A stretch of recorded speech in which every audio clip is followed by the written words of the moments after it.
মাইথন ও পাঞ্চের জলাধার থেকে বিগত কয়েকদিনে কয়েক লাখ কিউসেক জল ছেড়েছে ডিভিসি, আর তা নিয়ে কেন্দ্রের বিরুদ্ধে ক্ষোভ উগরে দিয়েছেন রাজ্যের মুখ্যমন্ত্রী মমতা বন্দ্যোপাধ্যায়। এবার ডিভিসির জলধারা নিয়ন্ত্রণ কমিটি থেকে প্রতিনিধি প্রত্যাহার করে নিচ্ছে রাজ্য সরকার। রাজ্যের 2 শীর্ষ আধিকারিক ওই কমিটি থেকে পদত্যাগ করেছেন বলেও জানা গিয়েছে।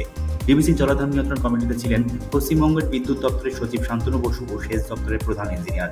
তারা দুজনেই ওই কমিটি থেকে ইস্তফা দিয়েছেন। শান্তনু বসু যে পদত্যাগপত্র পাঠিয়েছেন সেখানে তিনি লিখেছেন, রাজ্যকে না জানিয়েই জল ছেড়েছে ডিভিসি, যার ফলে দক্ষিণবঙ্গের বিস্তীর্ণ অঞ্চল জলমগ্ন, আর সেই কারণেই ডিভিসি জলাধার নিয়ন্ত্রণ কমিটি থেকে ইস্তফা দিচ্ছেন তিনি। একই অভিযোগ করে ইস্তফা দিয়েছেন সেচ দপ্তরের প্রধান ইঞ্জিনিয়ারও।